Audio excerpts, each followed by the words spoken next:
Hello दोस्तों, आज हम आपको सुनाने जा रहे हैं डॉक्टर आनंद यादव की लिखी कहानी जूझ। ये कहानी एक ऐसे लड़के की है जो गांव के एक मिडिल क्लास फैमिली से बिलोंग करता है और पढ़ाई करने के लिए किस तरह तमाम परिस्थितियों से जूझता है। स्कूल जाने के लिए मेरा मन बेचैन था, लेकिन दादा के सामने ये कहने की हिम्मत ही नहीं होती कि मैं पढ़ने जाऊंगा। मुझे डर लगता था कि कहीं हड्डी पसली एक ना कर दें, क्योंकि वो चाहते थे कि मैं खेतों में काम करूं और मैं पढ़ना चाहता था। इसलिए मैं सोचता कि कोई तो होगा जो मेरे दादा को समझा दे कि सिर्फ खेतों में काम करने से कुछ नहीं होने वाला। पढ़ना लिखना बेहद ज़रूरी है, क्योंकि मैं जानता था कि ज़िंदगी भर खेत में काम करके कुछ नहीं होने वाला। मैं सोचता था पढ़ लिख जाऊंगा तो नौकरी मिल जाएगी और 2-4 पैसे हाथ में आएंगे। एक दिन सब लोग धूप में लेटे हुए थे। माँ धूप में कंडे थाप रही थी और मैं बाल्टी में पानी भर भर कर उसे दे रहा था। इसी दौरान हमारी बातचीत भी हो रही थी। मैंने माँ से अपनी पढ़ाई के बारे में कहा। माँ ने कहा, अब तू ही बता मैं क्या करूँ। पढ़ने लिखने की बात पे तो वो जंगली सुअर की तरह गुर्राता है, तुझे मालूम है। माँ, अब खेती के सब काम खत्म हो गए हैं और मेरे करने लायक कुछ खास काम बचा नहीं है। इसलिए मैं कह रहा हूँ कि तुम दत्ता जीराव सरकार से मेरे पढ़ने के बारे में बात करो ना। आज ही रात को हम उनके यहाँ चलेंगे, मैं भी चलूँगा तुम्हारे साथ। तुम उसे सब कुछ समझा कर बता देना, तो वो दादा को अच्छी तरह से समझा देंगे।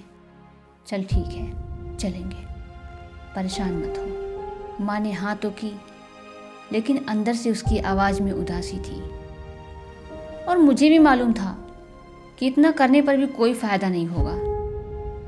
लेकिन मेरा मन रखने के लिए वो तैयार हो गई, क्योंकि वो मेरी बेचैनी को समझती थी। माँ मुझे 7वीं तक पढ़ाने को तैयार थी, लेकिन दादा के आगे उसका कहाँ बस चलता था। रात को मैं और माँ दत्ता जीराव सरकार के यहाँ गए। माँ ने सरकार से सब कुछ कह दिया। माँ ने ये भी बता दिया कि दादा सारा दिन बाजार में गुजार देते हैं, खेती में बिल्कुल हाथ नहीं लगाते। माँ ने उन्हें विश्वास दिला दिया कि वो मुझसे खेती इसलिए करवाते हैं ताकि वो गांव भर आज़ादी के साथ घूम सके। ये सुनते ही देसाई दादा चढ़ गए और बोले, आने दे अब उसे, मैं बताता हूँ अच्छी तरह, देख तू। उठते उठते मैंने भी दत्ता जीराव से कहा, अब जनवरी का महीना है, परीक्षा भी नज़दीक आ गई है। अगर अब से भी मैं स्कूल जाऊंगा तो महीने में 5वीं की सारी तैयारी हो जाएगी और मैं परीक्षा में पास हो जाऊंगा। इस तरह मेरा साल भी बच जाएगा, पहले ही 1 साल बेकार हो चुका है। ठीक है, अब तुम दोनों घर जाओ, जब वो आ जाए तो मेरे पास भेज देना उसे। और हाँ, थोड़ी देर बाद तुम भी चले आना, समझे। जी जी, लेकिन आप उन्हें यह ना बताना कि ये सारी बातें हमने आपसे कही हैं। आप ये बता देना कि माँ अकेले आई थी साग भाजी लेने। ठीक है, मुझे जो करना है मैं करूँगा। और सुन, उसके सामने ही तुझसे कुछ पूछूंगा तो निडर होकर और साफ साफ जवाब देना, डरना मत, समझे। जी। फिर हम घर चले आए। दादा के घर आते ही माँ ने दादा से कहा, साग भाजी देने सरकार के यहाँ गई थी तो उन्होंने कहा कि बहुत दिनों से तेरा मालिक दिखाई नहीं दिया, खेत से आए तो ज़रा भेज देना इधर। कुछ काम वाम था क्या, दादा ने पूछा। अब मुझे तो उन्होंने नहीं बताया। अच्छा, तो ऐसा कर, मैं उधर से हो आता हूँ, तब तक तुम रोटियां सेक लो। और हाँ, आनंद आए तो उसे खेत पर भेज देना। दादा तुरंत देसाई जी के यहाँ चले गए। देसाई का बुलावा दादा के लिए सम्मान की बात थी। आधा घंटा बीतने पर माँ ने मुझसे कहा, अब तू भी जा। कहना माँ ने खाना खाने के लिए बुलाया है। अच्छा। जब मैं पहुँचा तो सरकार मेरा ही इंतज़ार कर रहे थे। क्यों आया रे छोरे? जी दादा को बुलाने आया हूँ। अभी खाना नहीं खाया दादा ने। बैठ बैठ थोड़ी देर, अभी तो ये आया है मेरे पास। जी, मैं बैठ गया। दत्ता जी राव ने पूछा, किस क्लास में पढ़ता है रे तू? जी 5वीं में, लेकिन अब स्कूल नहीं जाता हूँ। क्यों रे, स्कूल क्यों नहीं जाता? जी दादा ने मना कर दिया कि खेत में पानी लगाने वाला कोई नहीं है। क्यों रे रत्नप्पा? हाँ जी। फिर तू क्या करता है? सरकार ने दादा पर खूब गुस्सा किया। मेरा खेत छोड़ने के बाद तुम्हारा किसी काम में मन नहीं लगता। ना तो तुम मन लगाकर खेत में काम करते हो, ना फसल में लागत लगाते हो। बीवी बच्चों को काम में लगाकर खुद गांव भर में खुले सांड की तरह घूमते रहते हो। अपनी मस्ती के लिए किस तरह छोरे के जीवन की बलि चढ़ा रहे हो तुम? दादा के हर तर्क का दत्ताजी राव ने जवाब दिया और मुझसे कहा, तू स्कूल जाया कर, कुछ भी हो, पूरी फीस भर दे स्कूल मास्टर की और मन लगाकर पढ़ाई कर। कैसे भी कर, ये साल बर्बाद ना होने पाए, समझे? अगर ये तुझे पढ़ने को ना भेजे तो सीधे इधर चले आना। सुबह शाम जो हो सके वो काम कर और स्कूल जाते रहना। मैं पढ़ाऊँगा तुझे। इसके पास ज़रा ज़्यादा बच्चे हो गए हैं ना, इसीलिए तुम्हारे साथ कुत्तों की तरह बर्ताव करता है। अरे मैंने मना कब किया है जी?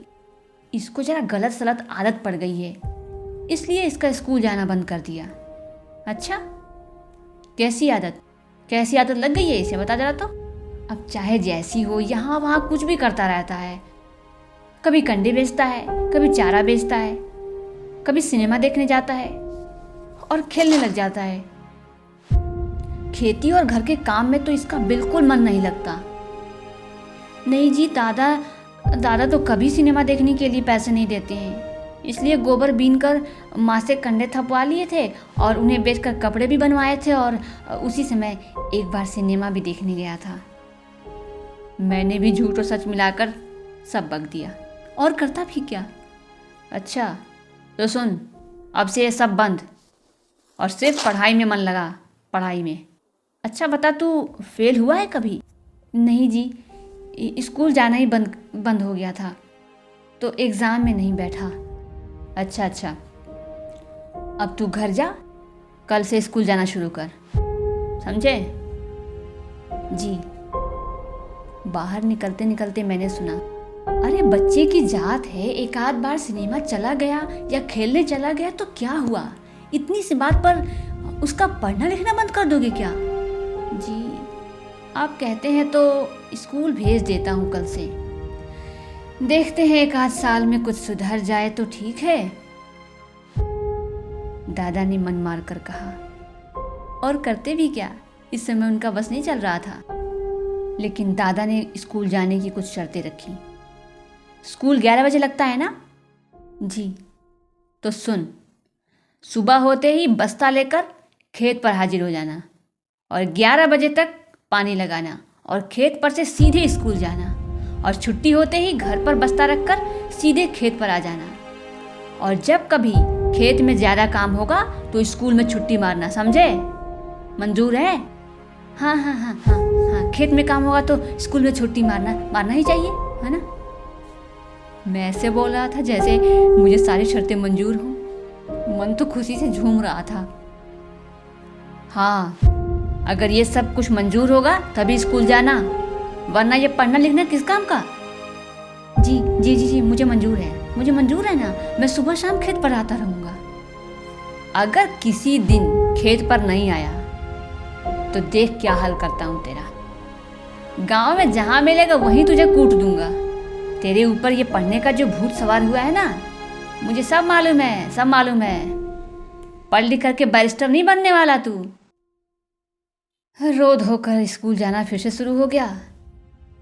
अरे कम से कम खेत में काम करने से तो छुट्टी मिली। वैसे भी खेत में काम करने से तो अच्छा है मास्टर जी की छड़ी। लेकिन मेरा भी हाल तो देखो, 5वीं में फेल हो गया। फिर से एडमिशन लेने की ज़रूरत ही नहीं पड़ी और नाम के आगे लिखा हुआ था 5वीं फेल। अब पहले दिन जब मैं क्लास में गया तो 2 लड़कों को छोड़ किसी को नहीं पहचानता था।